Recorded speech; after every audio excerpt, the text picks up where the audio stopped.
హరే కృష్ణ. మనం 18వ అధ్యాయంలో నిన్న 6 శ్లోకాలు చదువుకున్నాం.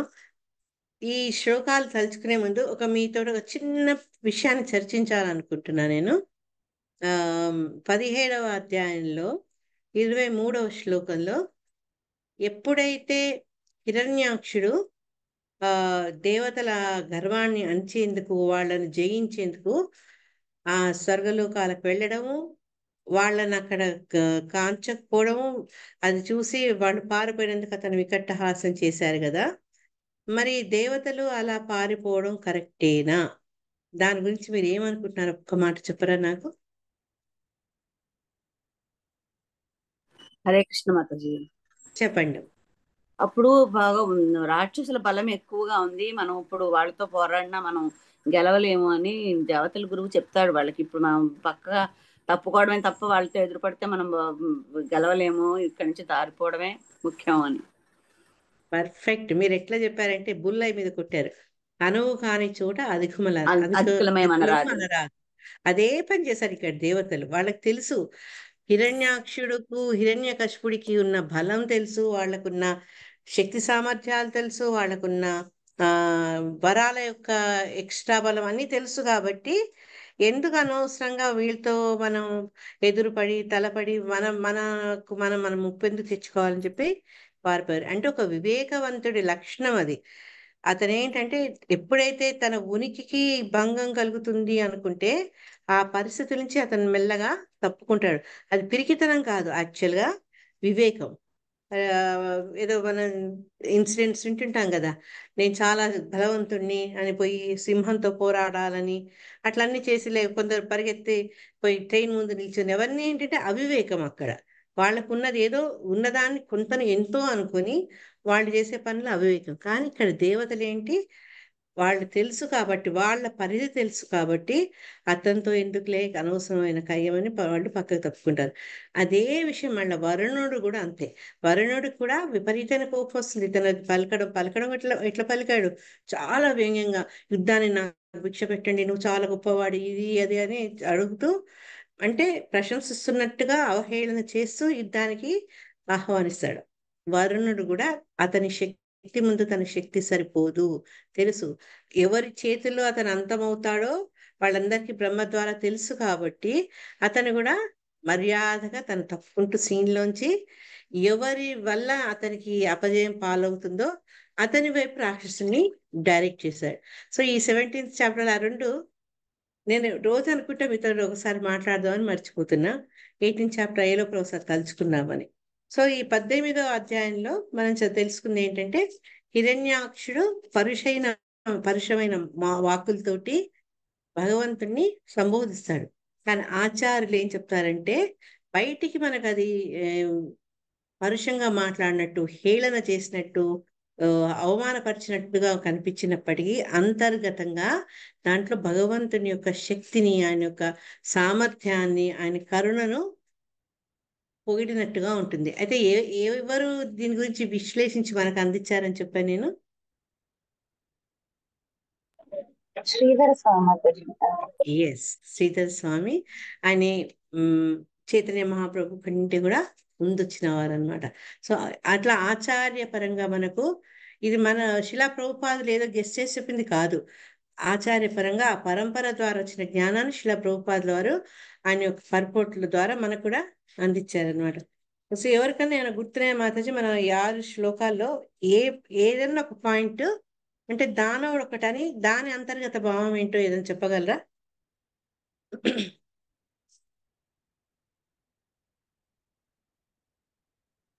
హరే కృష్ణ. మాతాజీ, నాకు వేరే అంటే ఒక వేరే అర్థమైందంటే, ఇప్పుడు భగవంతుడు లేకపోతే అతన్ని చంపేస్తే దేవతలు పోతారు అంటే వాళ్ళు కూడా నాశనం అయిపోతారు అంటే ఇండైరెక్ట్ గా దేవతలు కూడా నీ నుంచి వచ్చారు అన్నట్టు కూడా పొగుడుతున్నట్టుగా ఉంది. అంటే నువ్వు లేకపోతే వాళ్ళు లేరు అనేది. కరెక్ట్, కరెక్ట్ అర్థం చేశారు. దాన్ని దేంతో పోల్చాడు అతను? శిల ఆ ప్రభుపాద వేర్లను తీసేస్తే చెట్టు మొత్తం పోతుంది అనేది. ఇంకొక ఎగ్జాంపుల్ కూడా చెప్పారు.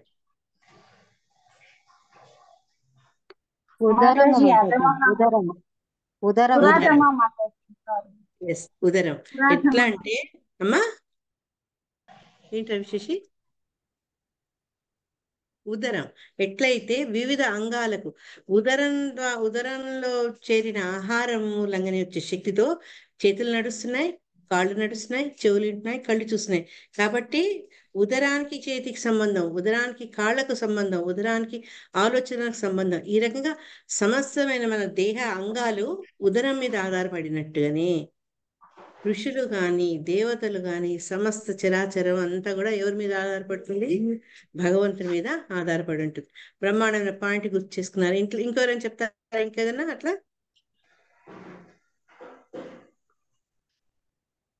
హరే కృష్ణ. ఎస్ సునీత మాతది చెప్తారా?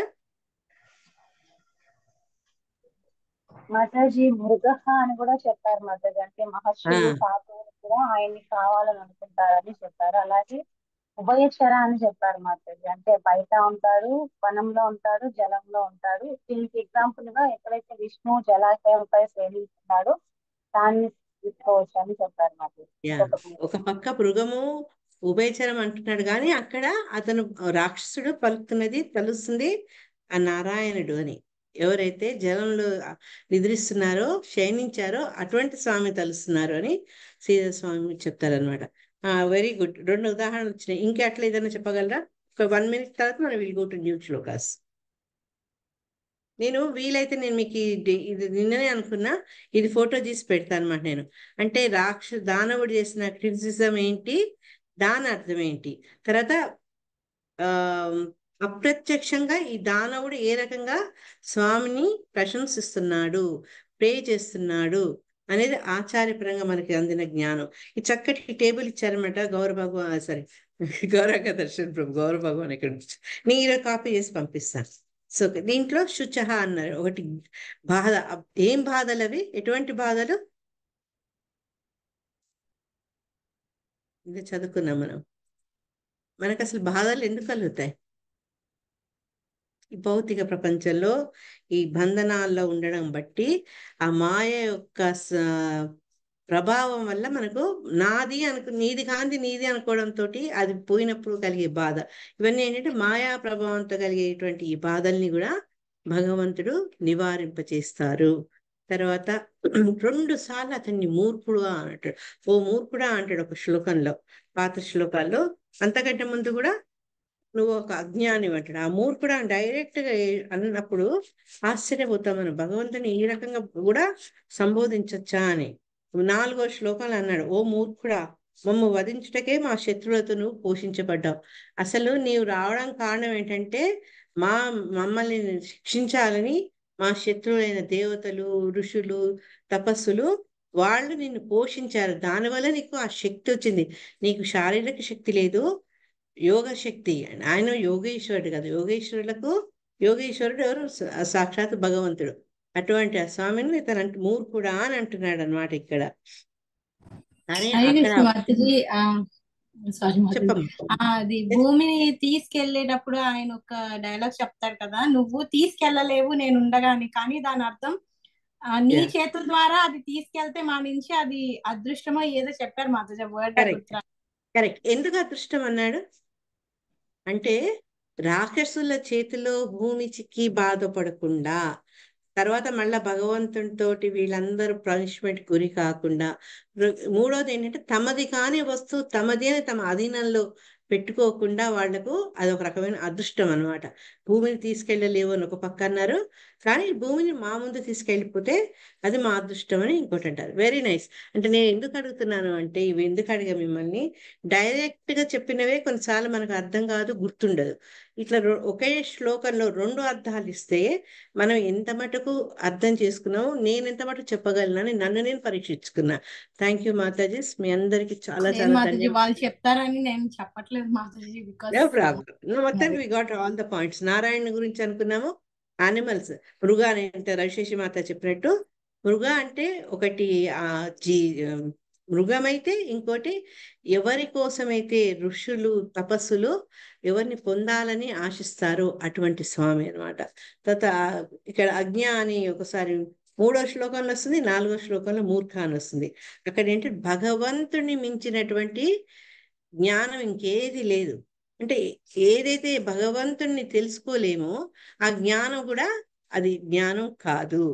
కాబట్టి భగవంతుడికి తెలియని జ్ఞానం లేదు, భగవంతుడిని తెలుసుకోవాల్సిన జ్ఞానం మించి ఇంకేది లేదు. కాబట్టి ఇక్కడ ఆ ఆజ్ఞ అన్నారు అనమాట. సురాధమ అంటే, సురాధమ పదం మీరు చెప్పలేదు.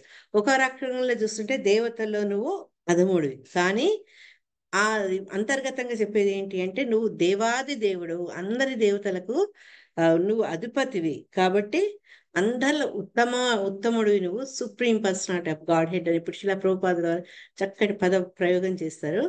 ఆ దేవాది దేవుడు అనే భావం అన్నమాట. తర్వాత మమేక్షతగా అంటే ఇంతమంది కమలమ్మకి చెప్పినట్టు. తర్వాత ఇంకోటి ఏంటంటే నువ్వు బయటికి పోలేవు, నా స్వస్తి యస్యసి అన్నారు. నువ్వు పోలేవు, తర్వాత నువ్వు నాతోటి గాయపడతావు అని చెప్తూ ఇక్కడ చెప్పారనమాట. నాకంటే ముందు నువ్వు భూమిని తీసుకుపోలేవు, తర్వాత ఏంటంటే నువ్వు తీసుకువెళ్తే, మా ముందు నుంచి తీసుకెళ్ళిపో పక్క కూడా, అది కూడా చెప్తున్నానట. మా దగ్గర నుంచి ఈ భూమిని తీసుకుపో, అది మాకు గొప్ప అదృష్టదాయకం అవుతుందని హిరణ్యాక్షుడు పలుకుతాడు అనమాట. తర్వాత ఇది మా సంహరించడం, ఈ జన్మ మృత్యు అనే వలయం నుంచి మమ్మల్ని బయటికి తీసుకొస్తావు. లాస్ట్ ఏంటంటే ఇటువంటి ఈతి బాధలు మనకుంటే ఈతి బాధ, భౌతిక ప్రపంచం నుండి బాధలన్నీ భగవంతుడి యొక్క కరుణ వల్ల మనకు విముక్తి లభిస్తుంది. సో ఈ రకంగా హిరణ్యాక్షుడు అతనితో పరుషంగా మాట్లాడుతూ స్వామిని రకరకాల మాటలతోటి రెచ్చగొట్టాడు అనమాట. అంటే ఎందుకు చేశాడు అంటే, మన ఫస్ట్ శ్లోకం వెళ్తే మైత్రేయుడు చెప్తాడు కదా విదురుడికి, ఎప్పుడైతే వరుణుడు నీకు సమవుజ్జి విష్ణువే ఆయనతో పోరాడమనగానే తనకు తగిలిన వాడు దొరికిడు మళ్ళా యుద్ధానికి అని, వరుణుడు తర్వాత చెప్పిన హితబోధను లెక్క చేయక స్వామితో యుద్ధం చేయాలన్న విపరీతమైన కోరికతోటి, అఫ్ కోర్స్ అది ఎందుకుంది అనేది మనకు తెలుసు, అది భగవంతుడు ఆదేశం మీద భగవంతుడు కోరుకున్నందువల్ల అటువంటి ఆలోచన అతనిలో ఉంది. నారదుని ద్వారా ఎక్కడ దొరుకుతారో భగవంతుడు జాడ తెలుసుకొని అతను గర్భోదక విషయంలో ప్రవేశించి అక్కడ ఈ భూదేవిని తన కోరలతో ఎక్కుతున్న స్వామి, ఆ సమయంలో అతను అక్కడ ల్యాండ్ అవుతాడు అన్నమాట, హిరణ్యాక్షుడు అయ్యి ఈ రకంగా కవ్వింపు మాటలను పలుకుతాడు. అయితే భగవంతుడికి మన 6వ శ్లోకంలో ఒక చక్కటి మాట శిలా ప్రభుపాద చెప్పారు. ఈవెన్ ఈ శ్లోకం అర్థంలో కూడా ఉందన్నమాట. వాడినటువంటి అటువంటి పరుషమైన వాక్కులతో భగవంతుడు ఏ రకంగా స్పందించాడు, ఎందుకు?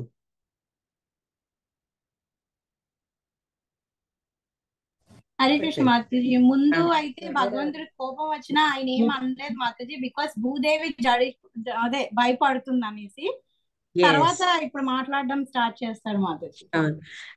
అయితే ఆ సమయంలో బయటికి వచ్చిన భగవంతుడిని చక్కటి పోలిక చెప్పారు ఆచార్యులు. ఏంటంటే ముసలి బారి నుంచి తప్పించుకునేందుకు మదగజం పైకి భార్యనో స్నేహితురాలో ఎవరో ఆడ ఏనుగుతో ఒక్కసారి పైకి వచ్చినట్టుగా భగవంతుడు వరాహ రూపంలో ధరణి మాతను పట్టుకొని ఆయన జలాల నుంచి బయటికి వచ్చారట. బ్యూటిఫుల్ వర్ణన అనమాట. ఇక్కడ హిరణ్యాక్షుని ముసలితో పోలిస్తే మగ ఏనుగు అంటే స్వామి అయితే ఆడ ఏనుగు ధరణి మాతతో పోల్చుకోవచ్చు అనమాట. మనం భగవంతుడికి బాధ కలిగింది, ఎందుకంటే దాన్ని మనకు చదివే మనం శిలా ప్రభుపాదులు వారు ఏమన్నారు అంటే, భగవంతుడికి మనలాగానే అనుభూతులు ఉన్నాయి, మరి మనకి ఇక్కడి నుంచి వచ్చే అనుభూతులు మన స్వామికి మన తండ్రికి ఉన్నాయి కాబట్టి మనలో ఆ లక్షణాలన్నీ మనకు ఇన్హెరెంట్ అంటే మన వారసత్వంగా వచ్చాయన్నమాట. కానీ ఏంటంటే శిలా ప్రభుపాద ఏం చెప్పారంటే, భగవంతుడు ఎవరైనా ప్రార్థించినప్పుడు చక్కటి మాటలు చెప్పినప్పుడు ఆయన గురించి సంతోషిస్తారు. అదే రకంగా భగవంతుడు లేడని కానీ అతడు నిరాకారుడని కానీ, తర్వాత కొందరు మీరేంటి ఇట్లాంటివి దేవుణ్ణి పూజ చేస్తారు, కృష్ణుడు ఏంటి 16,000 మంది భార్యలతో తిరుగుతాడు, జంతువులు పట్టుకుని దేవుడని పూజిస్తారేంటి, ఎవరైనా వరాహాన్ని ఫ్రేమ్ కట్టించి ఫోటోని ఫ్రేమ్ కట్టించి ఆల్టార్ మీద పెడతారా, ఇట్లా రకరకాలుగా మాట్లాడే నరాధములు ఉంటారు కదా, దానవ స్వభావం ఉన్నవాళ్ళు. అట్లాంటి పలుకులినప్పుడు స్వామి కొంచెం బాధ కలుగుతుందట అనమాట. కాబట్టి ఏంటంటే ఎప్పుడు భగవంతుడు సంతోషపడతాడంటే ఆయనను కీర్తించినప్పుడు, ఆయన గుణగణాలను మనము గానం చేసినప్పుడు. కానీ ఇటువంటి నాస్తికులతో పలికేటువంటి పరుషమైన వాక్యాలు కాదు అని చెప్పారనమాట. చెప్తూ అతను పలికినటువంటి ఆ పలుకులకు అంటే బాధ చెందినప్పటికీ కూడా ముందు పర్పస్ ఏంటి అంటే దేవతలందరికీ ఆనందం కలిగించేటట్టు, తన భక్తులకు ప్రీతి కలిగించేటట్టు ధరణి మాతను ముందు ఉద్ధరించాలి. ఆ పని కోసం కదా ఆయన ఇంత వరాహ అవతారం ఎత్తింది. అందుకని ఏంటంటే వీళ్ళు తను చేయాల్సిన పని తన కార్యసిద్ధి అయినాకని అతను ఈ హిరణ్యాక్షుడికి జవాబులు ఇవ్వడం మొదలు పెడతారు అనమాట. ముందంతా హిరణ్యాక్షుడు మాట్లాడితే దానికి ఊరుకోలేదు స్వామి. వ్యధ చెందిన ఆయన ఎట్లా రియాక్ట్ అంటే మాటలతో అనమాట. మళ్ళా ముందు చేతులతో యుద్ధం ఇంకా స్టార్ట్ కాదు. ఈ సీన్లు అంతా ఏంటంటే ముందు నిల్చొని మన సినిమాల్లో, పాత సినిమాల్లో, పౌరాణిక సినిమాల్లో చూపించినట్టు యుద్ధ సీన్ కంటే ముందు డైలాగ్స్. ఇప్పుడు భగవంతుడు జవాబు ఇవ్వడం మొదలు పెడతారనమాట. అంతకంటే ముందు ఏంటంటే ఇంకా ఆఖరి ప్రయత్నంలో ఈ 7వ శ్లోకంలో ఏ రకంగా హిరణ్యాక్షుడు ఇంకా ఇంకా స్వామిని రెచ్చగొట్టాడో మనకు తెలుస్తుంది. 1 సెకండ్. మాతాజీ హరే కృష్ణ. ఆ, మాతాజీ చెప్పమ్మా. సెకండ్ శ్లోకంలో హిరణ్యాక్షుడు నారదముని అడిగి తర్వాత భగవంతుడు ఎక్కడున్నాడో వెళ్ళారన్నారు కదా, మరి అవును, ఆ సంభాషణ ఎక్కడన్నా వస్తుందా మాతాజీ భాగవతంలో? ఇదే మనం అంటే మరి ఎక్కడున్నాడో ఎట్లా ఏ రూపంలో ఉన్నాడో తెలియదు కదా. భగవంతుని కనుక్కోవాలంటే నిన్న చెప్పాను చూడండి, ఆచార్య పరంగా భాగవత పరంగానే మన భగవంతుని తెలుసుకోగలుగుతాం.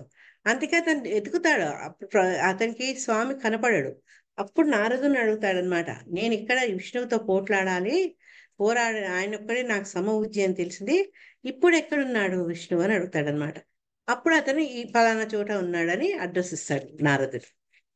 Yeah, Yes, ma'am. Hare Krishna. Mataji ఇది 15th చాప్టర్ మాతాజీ, మీరు కొంచెం పైకి వెళ్ళండి. ఇది 17th చాప్టర్. ఈ 2 థ్యాంక్ చాప్టర్స్ యూ, కలిపి థ్యాంక్ యూ, ఉన్నాయి. Thank you. నేను ఇంకా అడుగులు వేస్తున్నా, నేర్చుకుంటున్నా ఇప్పుడు అంతే.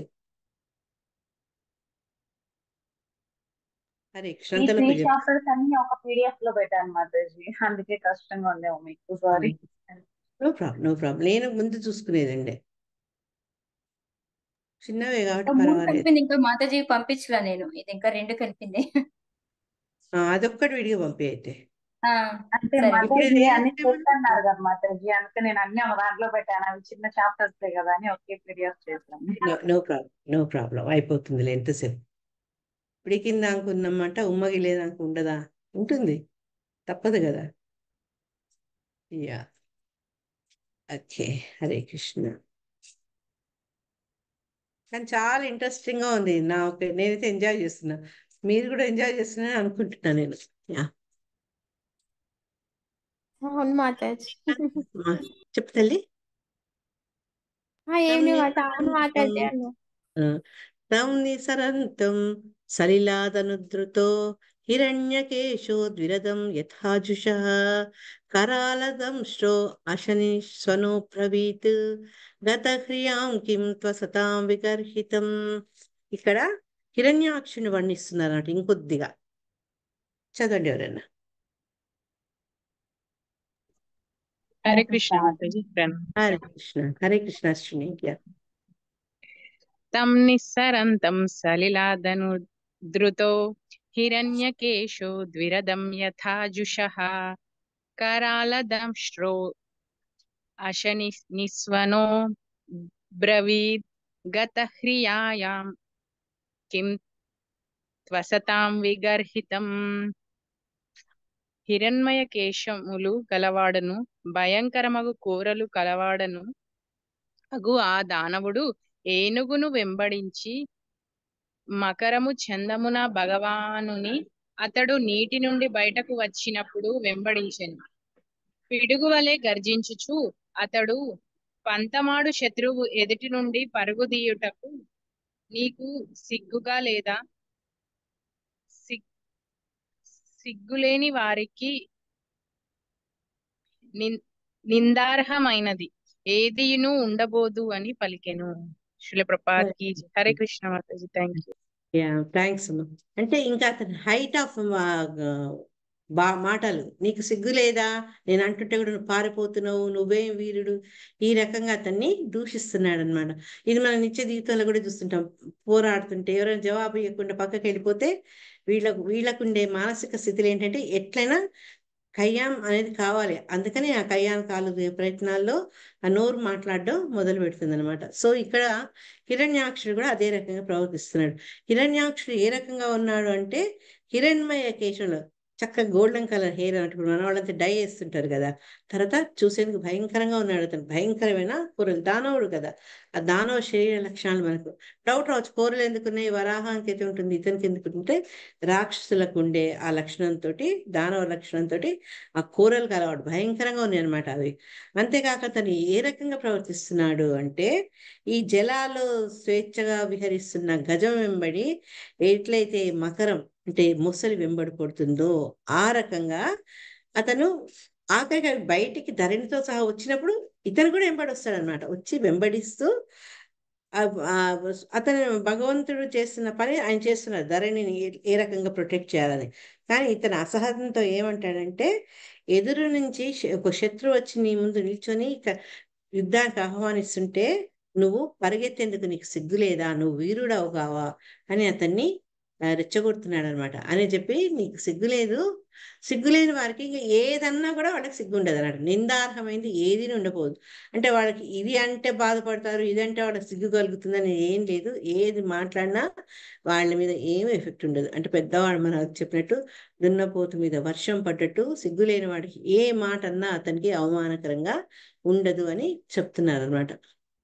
శిల ప్రభుపాద భాష్యంలో ఏం చెప్పారు అంటే ఈ రకంగా హిరణ్యాక్షుడు ఎప్పుడైతే ఆయన జాగ్రత్తగా వరాహ స్వామి ధరణిని తీసుకొని బయటికి వస్తుంటే ఆయన ఆయన ఆయన యొక్క ఆ సేవలో ఆయన యొక్క విధిలో ఆయన చాలా లీనమై ఉన్నారు. కానీ ఈ దానవుడు ఏంటంటే అతను అవమానపరుస్తూ హేళనపరుస్తూ చాలా పరుషంగా మాట్లాడినప్పటికీ కూడా తన పని ముఖ్యం కాబట్టి ఆ క్షణంలో స్వామి ప్రతిస్పందించలేదనమాట.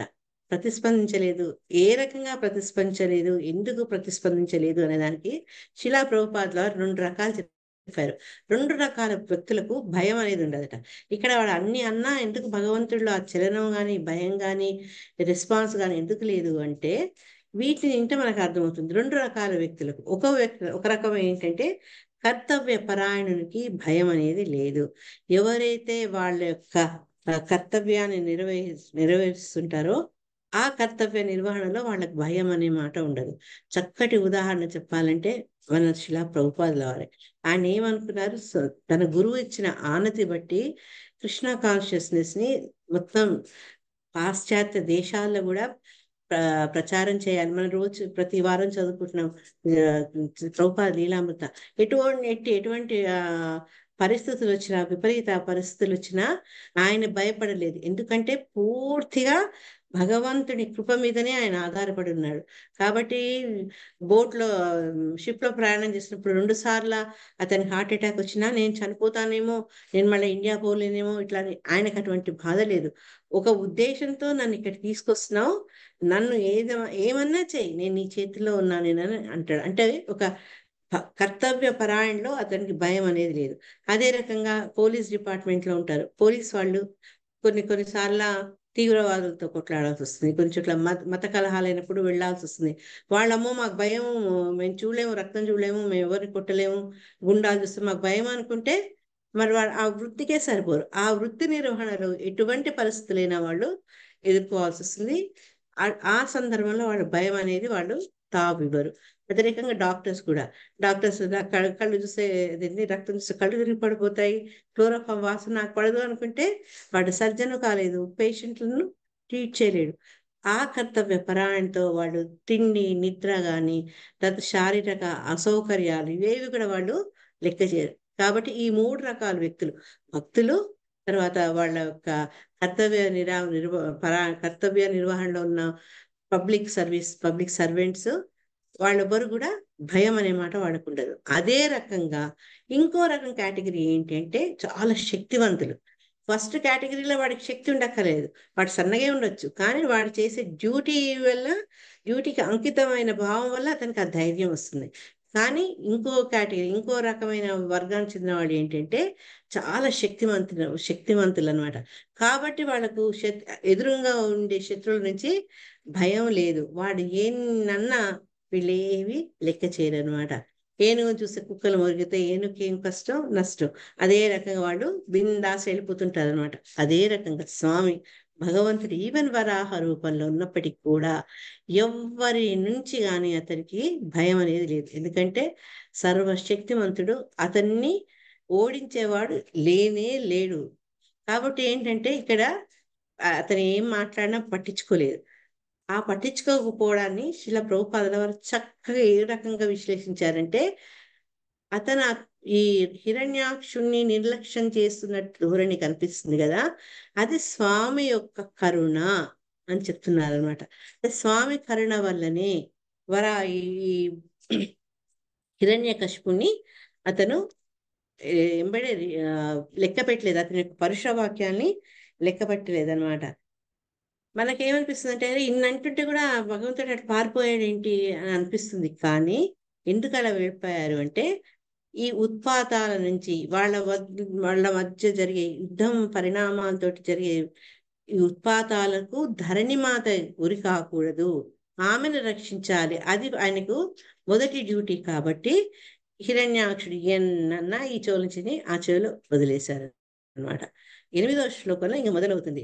ఇప్పుడు సరే, ఇంతసేపు ఆయన ఎందుకు భరించారు అంటే ధరణిని తను భరించారు కాబట్టి, ధరణి యొక్క రక్షణ బాధ్యతను తను గ్రహించారు కాబట్టి హిరణ్యాక్షుడు ఏ రకంగా ప్రవర్తించినా ఆయన సహించారు.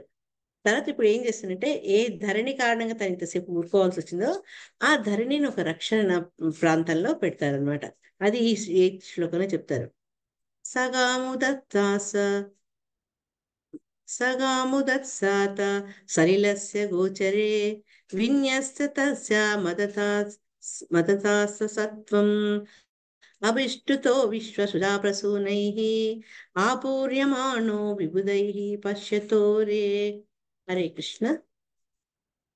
1 సెకండ్, సారీ. ఎప్పుడు ఒకటి చేస్తుంటే అలవాటు అయిపోయి. ఎస్ మాతాజీ. హరే కృష్ణ మాతాజీ.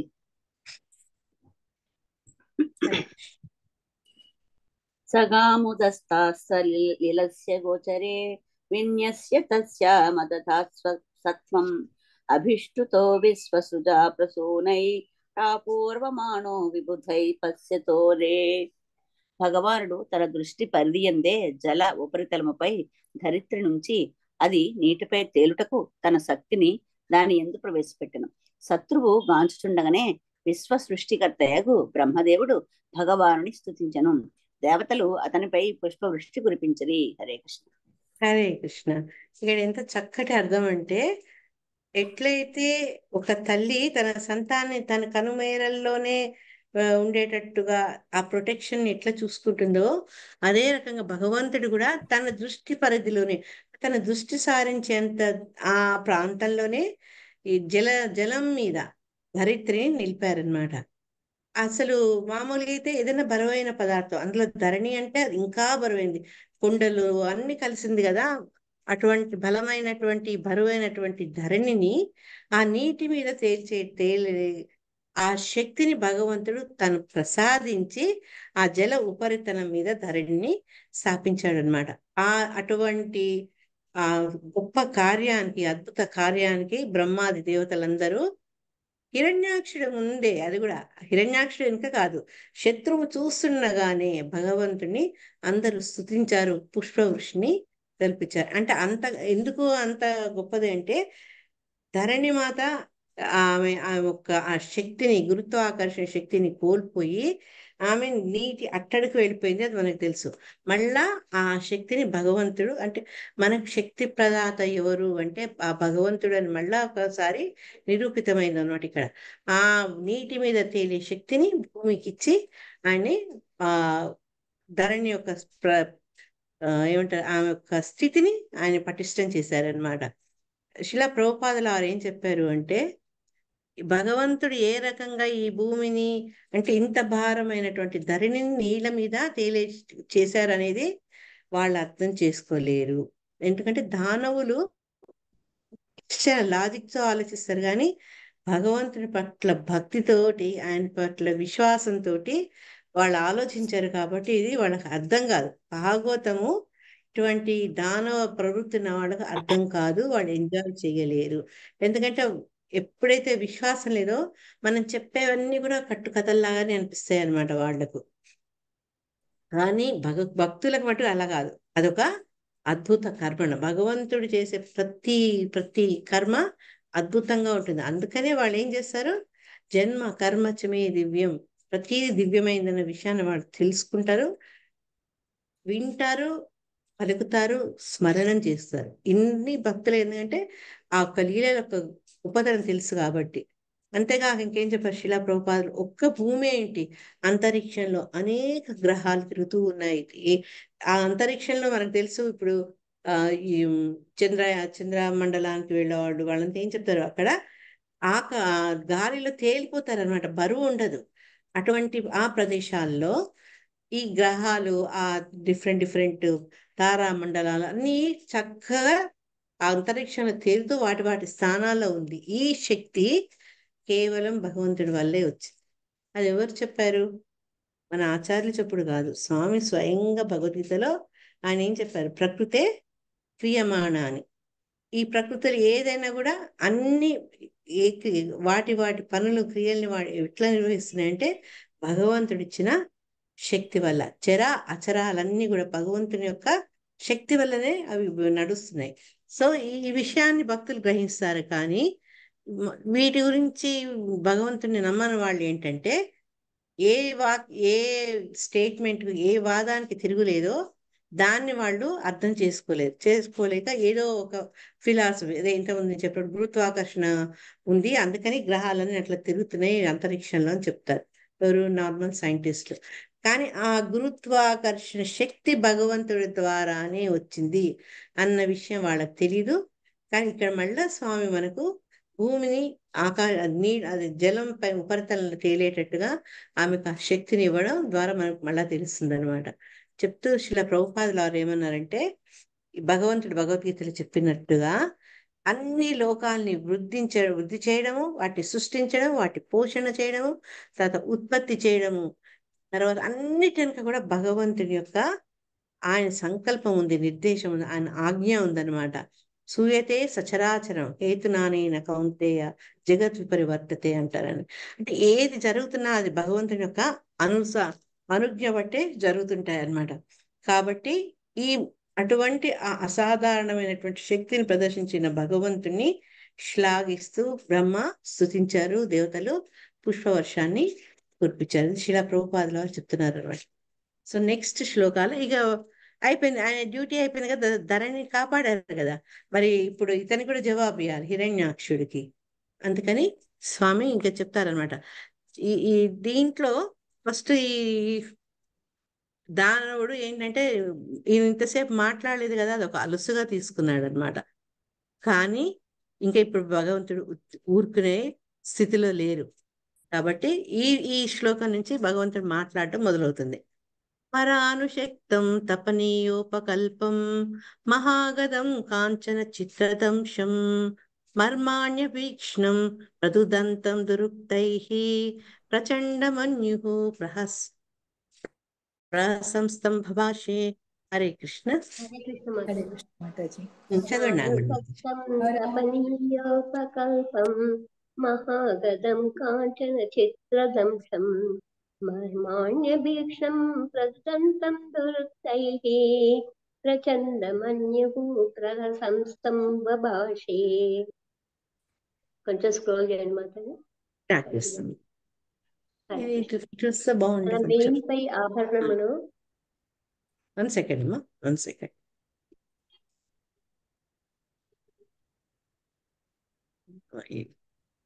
యా కనిపిస్తా. తన కొంచెం కింద చెప్పండి మాతాజీ. ఒక పక్కకు పోతుంది, మీనింగ్ క్లియర్ గా చూడండి, కొంచెం పక్కలకు వస్తుంది, అదే చూస్తున్నారు. Okay Mataji. Okay okay Mataji. తన మేనిపై ఆభరణములను కంకణములను కాంచనమయమగు విచిత్ర కవచము దాల్చిన దానవుడు మహాగద్దతో భగవానుని వెంటబడెను. దానముని కటువైన దుర్భాషణలను భగవానుడు సహించినను అతనికి సమాధానముగా తన తీవ్ర క్రోధమును ప్రదర్శించెను. హరే కృష్ణ. హరే కృష్ణ. ఇంకా ఇప్పుడు భగవంతుడు యాక్షన్ లోకి దిగడం చూస్తాం అన్నమాట. ఇక్కడ హిరణ్యాక్షుని యొక్క క్యారెక్టర్ ని ఏ రకంగా శిలా ప్రభుపాద చెప్పారంటే, కొందరు ఎవరైతే భౌతికవాదులు ఉంటారో వాళ్ళ సంపత్తితోటి, వాళ్ళ అనుచరులతోటి ఏ రకంగా వాళ్ళు ఆధిపత్యం చేయొచ్చు. ఇది ఒకటి సంపత్తి అన్నారు, ఇంకోటి అనుచరులు, దేహ బలం, వాళ్ళకుండే శరీర బలం. ఈ మూడిటి ద్వారా వాళ్ళు భగవంతుడి క్రోధాల నుంచి రక్షించుకోవచ్చు. అంటే వాళ్ళని ఎవ్వరూ శిక్షించే వాళ్ళు లేదన్న భావనలో ఉంటారు అనమాట. దానికి ఉదాహరణ ఈ హిరణ్యాక్షుడు.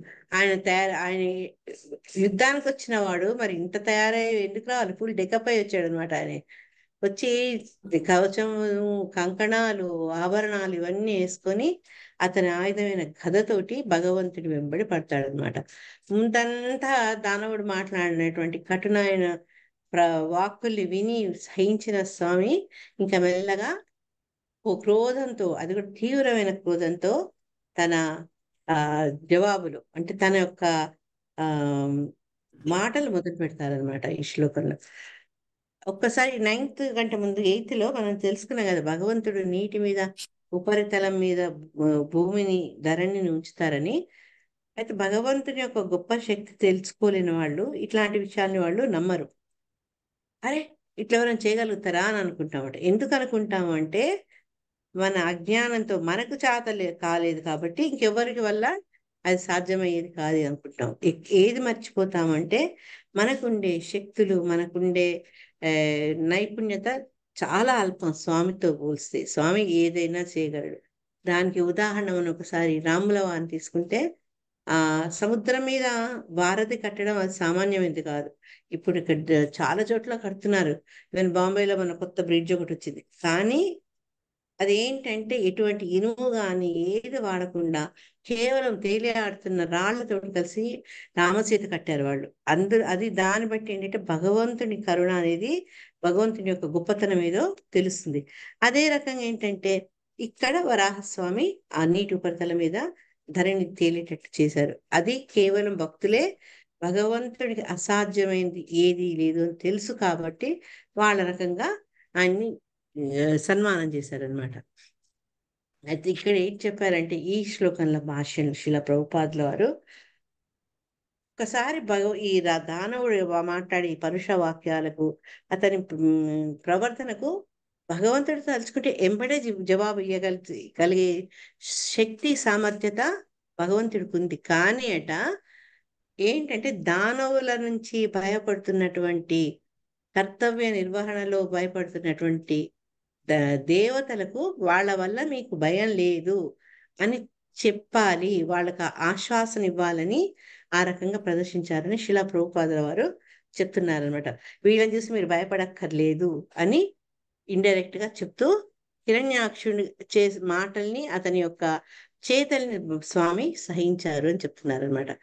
దీనికి కారణం ఏంటంటే దేవతలకు ఉన్న భయం, వీళ్ళ లెక్క పెట్టక్కర్లేదని అది చెప్పాలని ఆ రకంగా ప్రవర్తించారని చెప్తూ, ఎందుకు అట్లా భయపడకుండా ఉండాలి దేవతలు అంటే, సర్వకాలావస్థలందు భగవంతుడు తన భక్తుల్ని కాపాడుతాడు. ఆ విషయం వాళ్ళు మర్చిపోకుండా ఎప్పుడూ గుర్తుంచుకునేటట్టుగా భగవంతుడు ఆ రకంగా ప్రవర్తించాడని శిలా ప్రభుపాద చెప్తున్నారు. చెప్తూ ఇంతకుముందు మనం అనుకున్నట్టు మనం ఏనుగు చూస్తుంటే కుక్కలు మురుగుతాయి అన్నాం కదా, అదే రకంగా ఇక్కడ ఏం చెప్తున్నారంటే భగవంతుడిని రకరకాలుగా దూషించాడు కదా దానవుడు. అవన్నీ ఏంటంటే జస్ట్ కుక్కలు మురగటం వంటివి అని. అంటే మురిగే కుక్క కరవదు, కరిసే కుక్క మురగదు. ఇక్కడ అన్ని రకాలుగా మురుగుతున్న హిరణ్యాక్షుడి నుంచి మనకు భయం లేదు, అటువంటి వాడి గురించి మీరు భయపడక్కర్లేదు, నేనున్నాను మిమ్మల్ని రక్షించేందుకు అన్నట్టుగా స్వామి ఆ రకంగా ప్రవర్తించారట. చెప్తూ జల మధ్య నుంచి ధరణి అంటే ఆ భూమి అడుగులో ఉన్న నీటి అడుగులో ఉన్న భూమిని పైకి తీసుకొస్తుండడం వల్ల ఉందాన్ని లెక్క పెట్టలేదు అని చెప్పుకుంటూ, ఎందుకు ఇంతసేపు మాట్లాడలేదు, ఇక ముందు స్వామి అతనికి జవాబు ఇవ్వబోతున్నారు అనే దాని మధ్యలో ఇది లింక్ అన్నమాట. ఈ ముందు తన పనిలో కర్తవ్య నిర్వహణలో ఉన్నారు కాబట్టి వీళ్ళ గురించి భయపడలేదు.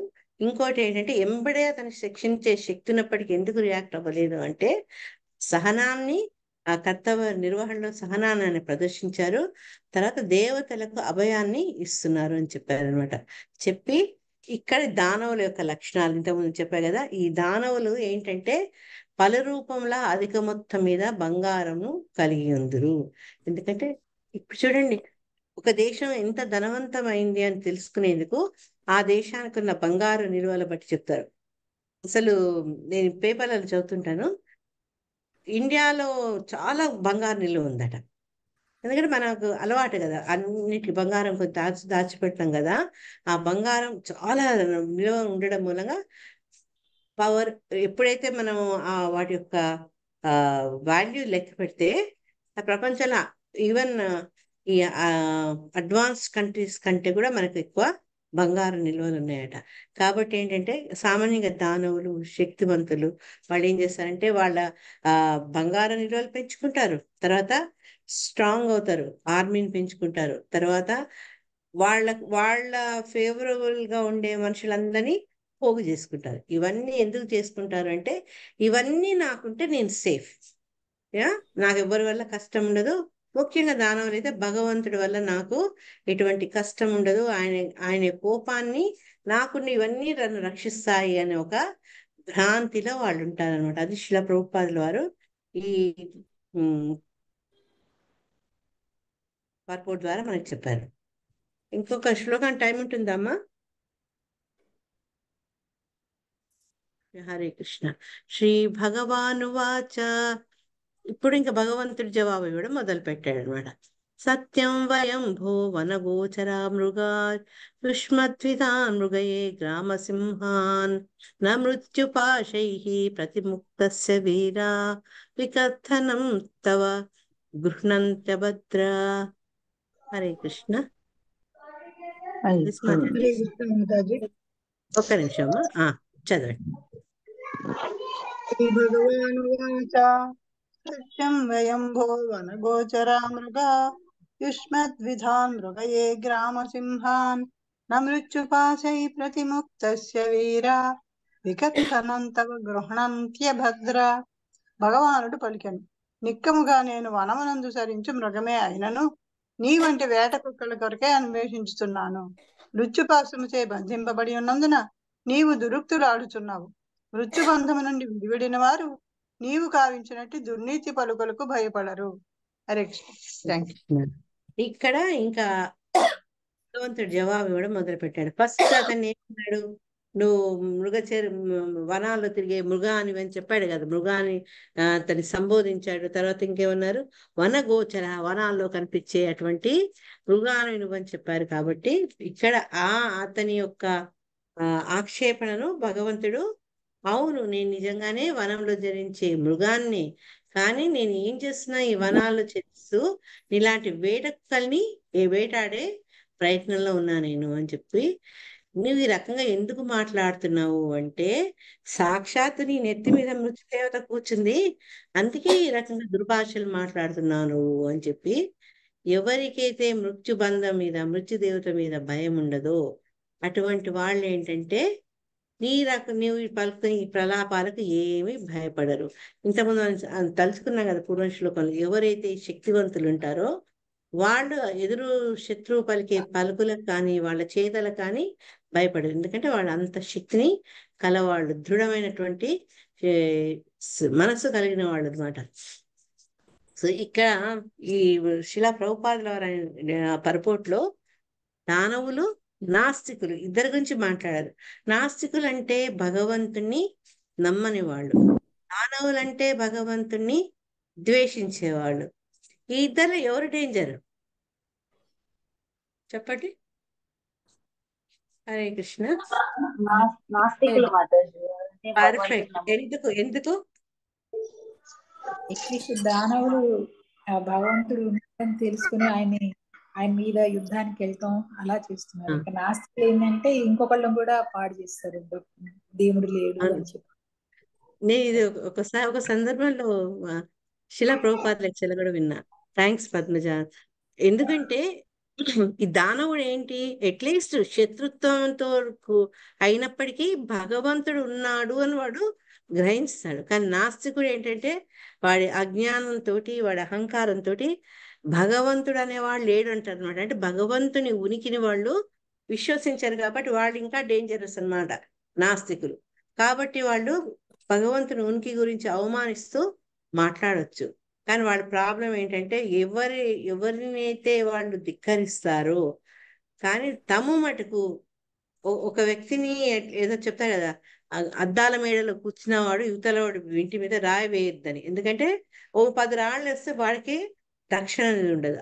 వీళ్ళేంటి అంటే వాళ్ళకు రాబోయే ఆపదల్ని మర్చిపోయి దానవులు నాస్తికులు భగవంతుడిని అవమానిస్తారనమాట వాళ్ళు. కానీ వాళ్ళ ప్రాబ్లం ఏంటంటే తమ తమ తమ యొక్క స్థితి వాళ్ళు తెలుసుకోలేరు. జన్మ మృత్యు జర వ్యాధి అనే ఆ వలలో వాళ్ళు చిక్కుకుంటారు. కానీ వాళ్ళ దురదృష్టవశాత్తు దాన్ని మర్చిపోతారనమాట వాళ్ళు. అందుకని వాళ్ళు ఏం చేస్తారు అంటే భగవంతుడు లేడనడం ఒకటి, లేకపోతే భగవంతుడి ద్వారా ప్రకృతి నియమాల్ని ఏర్పరచబడినట్టు ప్రకృతి నియమాలని వాళ్ళు ఉల్లంఘిస్తారనమాట. ఇది చేస్తూ భగవంతుడు ఏడనుకోవడము, ఆయన ఇచ్చిన ఒక దేశంలో ఉండే నియమ నిబంధనలు, దాని రాజ్యాంగం ఉంటుంది కదా, దానికి వ్యతిరేకంగా ప్రవర్తిస్తే అప్పుడు ఏమవుతుంది? వాళ్ళు స్వతంత్రం పొందలేరు, వాళ్ళు పనిష్మెంట్ దొరుకుతుంది వాళ్ళకు. కానీ పాపం ఈ 2 రకాల వాళ్ళు ఏంటంటే భగవంతుడిని నమ్మకపోవడము, లేకుంటే భగవంతుడి ద్వారా ప్రకృతి ద్వారా ఏర్పడిన నియమాలకు వ్యతిరేకంగా. రాక్షసులు అట్లా అనమాట. భగవంతుడి ద్వారా ఉండే కఠినమైన నియమాలకు భిన్నంగా ప్రవర్తించి అన్ని తమే తీసుకోవాలి, అంత తమదే ఆధిపత్యం కావాలి అంటూ జనహింస, తర్వాత జీవహింస చేస్తూ వాళ్ళ యొక్క అధికారాన్ని, వాళ్ళ బలాన్ని దుర్వినియోగం చేసుకుంటారు. ఇక మొదటి వాళ్ళేమో ఈ నాస్తికులు దేవదేవుని అస్తిత్వాన్ని నిరాకరిస్తారు, భగవంతుడే లేడంటారు అనమాట వాళ్ళు. వీళ్ళకి ఏంటంటే ఇట్లా అనడం ద్వారా వాళ్ళకి మృత్యు రాదనుకుంటారు. కానీ అటువంటి అవకాశం వాళ్ళకు లేదు. ఎవరు జన్మ మృత్యు జర వ్యాధుల నుంచి తప్పించుకోగలుగుతారంటే దానికి ఒకటే ఒక మార్గం, భగవంతుడిని ఆశ్రయించడం. ఆ భగవంతుడిని ఆశ్రయించడం అనేది కేవలం భక్తుల వల్లే జరుగుతుంది, కానీ ఇటువంటి దానవులు నాస్తికుల వల్ల జరగదనమాట. భగవంతుని యొక్క దివ్య స్వభావం అవగతం చేసుకున్నట ద్వారా మనుషుడు భగవద్ధామంకి వచ్చిన భగవద్గీతందు స్వామి స్వయంగా చెప్పాడు, జన్మ కర్మచమే దివ్యం ఏవం యో వేత్తి తత్వతః త్యక్త్వా దేహం పునర్జన్మ నైతి మామేతి. సో అర్జున, ఇంత స్పష్టంగా చెప్పినప్పటికీ పాపం వీళ్ళు దురదృష్టవశాత్తు వాళ్ళు ఒప్పుకోరనమాట. భగవంతుని స్వభావం, భగవంతుని గొప్పతనాన్ని వాళ్ళు అర్థం చేసుకునే ప్రయత్నాలు చేయరు. ఎట్లా అంటే ఒక వ్యక్తి కళ్ళు మూసుకుని అతను వెలుతుర్ని చూడలేడు కదా, అదే రకంగా ఈ 2 రకాల కేటగిరీస్ వ్యక్తులు ఏంటంటే భగవంతుని స్వభావం, భగవంతుని ఔన్నత్యం తెలుసుకునే ప్రయత్నాలు చెయ్యరు. కాబట్టి ఎప్పుడు ఆ జన్మ మృత్యు జరా వ్యాధి అనే ఆ వలయం నుంచి వాడు బయటికి రాలేరు. ఆ వలయం నుంచి రావాలంటే భగవంతుని యొక్క ఉనికి తెలుసుకొని ఆయన యొక్క ఔన్నత్యాన్ని గ్రహించి ఆయన్ని శరణు వేయడం వల్ల, భక్తి మార్గాన్ని అవలంబించడం వల్ల వీలవుతుంది, కానీ ఆయనను ఛాలెంజ్ చేయడం వల్ల కాదు. సో నెక్స్ట్ శ్లోకం రేపు చేద్దాం. చేసినాక ఇంకా అయిపోతుంది, తొందరగా అయిపోతుంది అన్నాడు. ఇప్పుడు ఆయన మళ్ళీ ఇంకొద్దిసేపు భగవంతుడు ఈ యొక్క శ్లోకాలు భగవంతుడు మాట్లాడినాక మైత్రేయుడు మళ్ళా మధ్యలో లింక్ పెడతాడు అన్నమాట. అప్పుడు ఇంకా మెల్లగా యుద్ధం మొదలవుతుంది. సో రేపు కాదు, థర్స్డే చేద్దాం కొన్ని శ్లోకాలు.